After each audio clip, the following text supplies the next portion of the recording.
Discussion کرنا چاہتی ہوں آج کے ایجنڈا پہ, but before I start I'd like to take a minute or two to express solidarity along, as have my honorable fellow senators done, to express solidarity with our Kashmiris here, to condemn the gross humanitarian law and human rights violations جو مودی حکومت نے کشمیر میں ڈھائی ہیں اور سلسلہ جاری ہے, جو ناجائز انہوں نے قبضہ کیا ہے, اس کی میں شدید مذمت کرتی ہوں. I have a lot of respect for Honorable Minister Shah Mahmood Qureshi صاحب. انہوں نے کہا کہ وہ he is grateful to the senators کہ انہوں نے یہ معاملہ کشمیر ڈے پر کشمیر پر بات کی, لیکن I would like to remind him کہ this was made possible only because this session, today's session, was requisitioned by the opposition. یہ ضروری ہے چیئرمین صاحب کہ ایسے مسئلوں کے اوپر ایسے ایوانوں سے آوازیں بلند ہوں. We represent the people of Pakistan. We need to express the sentiments of the people of Pakistan. We need to send a clear message to our enemies. So آج جو انہوں نے یہاں پر سراہا ہے کہ over a period of time جو کشمیر کے اوپر ایک یکجہتی کے ساتھ ایک یونیفائڈ طریقے سے جو آواز اٹھائی گئی ہے مودی حکومت کے خلاف, کشمیریوں سے سولیڈیرٹی ایکسپریس کی گئی ہے, اس کو کنٹینیو کرنا چاہیے. وہ درست فرماتے ہیں کہ پولیٹیکل پوائنٹ سکورنگ کی یہاں پہ گنجائش نہیں ہونی چاہیے, but most respectfully I'd like to remind ہم کہ انہوں نے اپنی یہاں پہ تقریر میں 2/3 حصہ صرف پولیٹیکل پوائنٹ سکورنگ کی. We expected him to tell us what is the present government's policy on Kashmir, what is the way forward here. لیکن اس سے کمپلیٹلی برعکس انہوں نے ایک ایک پارٹی, ایک ایک ممبر جو ہے ڈفرنٹ اپوزیشن کی پارٹیز کو ریپرزینٹ کرتے ہیں, ان کو نشانہ بناتے ہوئے ان کو ماضی کی باتیں ریمائنڈ کرائی اور اگین پولیٹیکل پوائنٹ سکورنگ کرائی. آئی وش یہ بلیم گیم آج نہ کھیلی جاتی اور ہم جس سولیڈیرٹی کی یونیفائڈ اپروچ کی بات انہوں نے وہاں کی ہے, اس ہاؤس سے اسی یونیفائڈ اپروچ کے تحت آواز کشمیریوں کے ساتھ ہم ریس کرتے اور ہندوستان کے اگینسٹ اسی یکجہتی کے ساتھ کھڑے ہوتے دکھائی دیتے.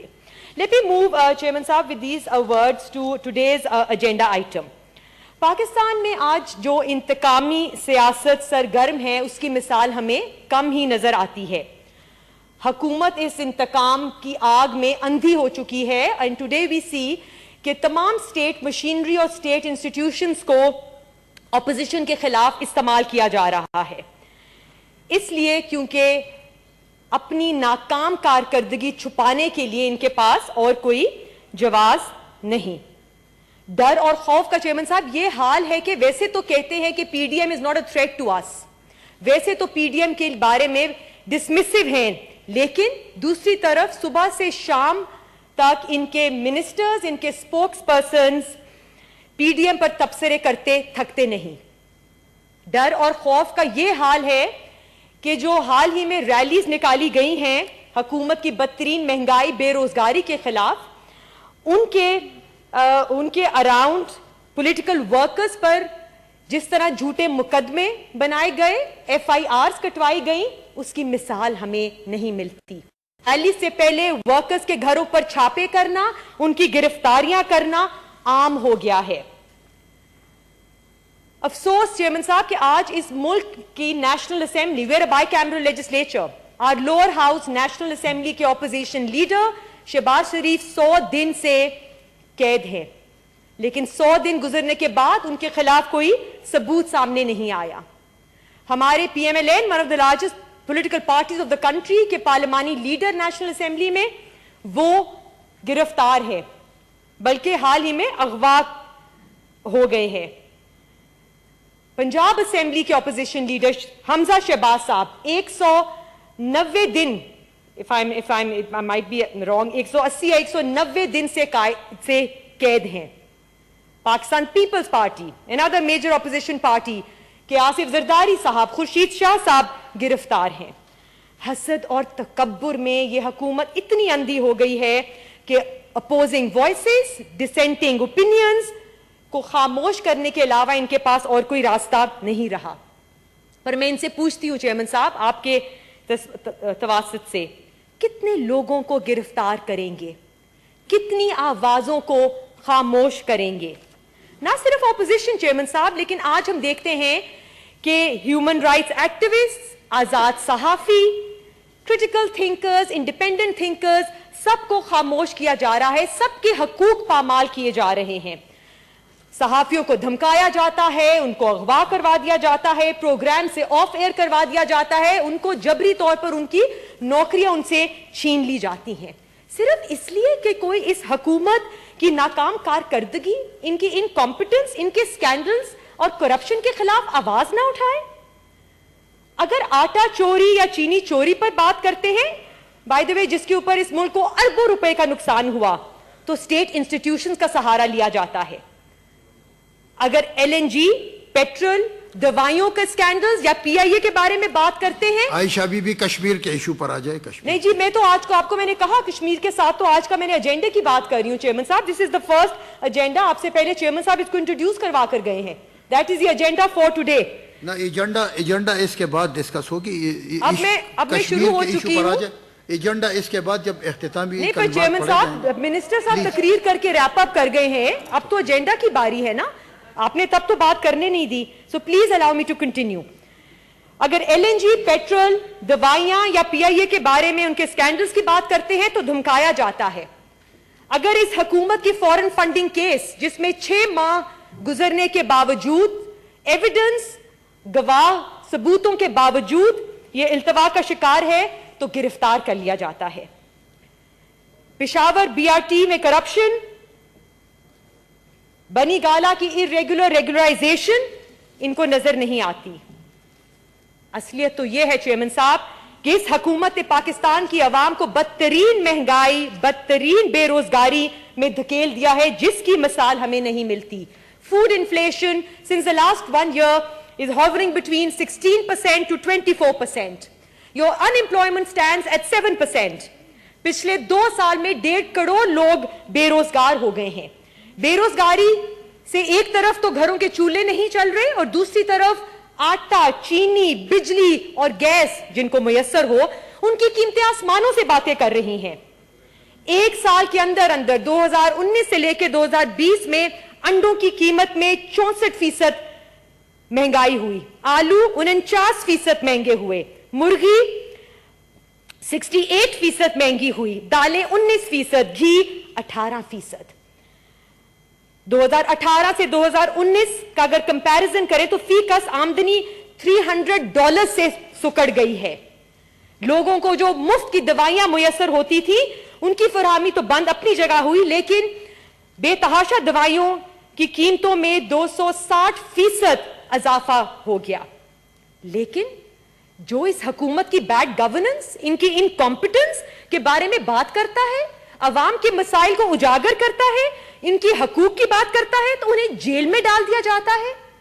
I'd like to remind this government chairman صاحب، ظلم پھر ظلم ہے، بڑھتا ہے تو مٹ جاتا ہے. اور چیئرمین صاحب اس حکومت نے نہ صرف بیسک ہیومن رائٹس اور فنڈامنٹل رائٹس جو ہمارا آئین پاکستان ہمیں گارنٹی کرتا ہے اس کو پامال کیا ہے، but they've also in the recent past continuously usurping our parliamentary rights. اس پارلیمنٹ کو ڈسفنکشن کر کے رکھ دیا ہے. آرڈیننس کے ذریعے قانون سازی کرنا، پارلیمنٹ کے اجلاس کو نہ سمن کرنا، یہ ہمارے حقوق کی وائلیشن ہے. یہ حقوق جو انہوں نے ہمیں نہیں دیے، but the constitution of Pakistan نے ہمیں یہ حقوق پرووائڈ کیے ہیں. یہ وہی حقوق ہیں، یہ وہی کانسٹیٹیوشن ہے جس کا اوتھ نہ صرف میں نے لیا ہے بلکہ تمام ٹریجری بینچز کے سینیٹرز اور ان کے منسٹرز نے بھی انہی کا اوتھ لیا ہے. اور پھر ہماری آئین میں دیے گئے قانون کی پامالی کرتے ہیں. آج چیئرمین صاحب جن مسائل کے سامنا اس ملک کو ہے، ان سنگین مسائل کا حل صرف اس پارلیمنٹ کے ذریعے ہی نکلے گا. جو کووڈ جیسا پینڈیمک سے جسے ہمیں سامنا ہے، جو بے روزگاری اور مہنگائی ہمیں نظر آتی ہے، جو خارجی امور کا سامنا ہے، کشمیر کی یہاں پر اتنی بات ہوئی، اس پہ اتحاد، یونیفائیڈ اپروچ اسٹریٹجی انہی ایوانوں میں بننی ہے چیئرمین صاحب. اور اس کے لیے انتہائی ضروری ہے کہ ہم پارلیمنٹ میں بحث کریں، پالیسی میکنگ کریں، یہ آ کے ہمیں بریف کریں کہ کیا ہو رہا ہے Kashmir issue per. What is the COVID vaccination plan over here? What is the procurement plan? What is the distribution plan? لیکن ڈرتے ہیں پارلیمنٹ کو سمن کرنے میں کیونکہ تنقید سے ڈرتے ہیں. They forget that there's a parliamentary form of government in this country, Chairman صاحب. کیا یہ بھول گئے ہیں کہ پارلیمنٹری کسٹمز, روایات, پریکٹسز کیا ہوتی ہیں, اور آئین کے دیے گئے قواعد اور ضوابط پر عمل کرنا ان پر لازم ہے. ان کو بتانا چاہتی ہوں چیئرمین صاحب کہ ایک ملک کو گورن کرنے کے لیے کچھ بنیادی اصول اور قواعد کی ضرورت ہے. جیسے ایک سوشل آرڈر میں جو بیسک یونٹ ہے آف اے فیملی, ایک خاندان, اس فیملی کی روایات, ان کی ویلیوز, ان کی ایتھکس کتنی ضروری ہوتی ہیں. ایک خاندان کے بڑے کا احترام کرنا, اس کا کہا ماننا, خاندان کے بڑے کا چھوٹوں سے شفقت سے پیش آنا, ان کے ساتھ ان کی رہنمائی کرنی, ان سے منصفانہ سلوک کرنا, اصولوں پر چل کر فیصلے کرنے, بھائی چارہ کرنا. اور یہی روایات, ایتھکس, ویلیوز ہیں جو فیملیز کو یونائٹڈ رکھتی ہیں, اسٹرینتھن رکھتی ہیں. اور اگر یہ روایات نہ اپنائی جائیں تو فیملیز ڈس انٹیگریٹ, اور ایسے خاندان جو ہوتے ہیں وہ پذیرائی کا شکار ہو جاتے ہیں. اسی طرح چیئرمین صاحب, اس ملک کو بھی اسی یونٹی کی, یونیفائڈ اپروچ کی ضرورت ہے. اسی یونٹی کے ساتھ ہم اس ملک کے اندرونی بیرونی جو دشمن ہیں ان کا مقابلہ کر سکیں گے.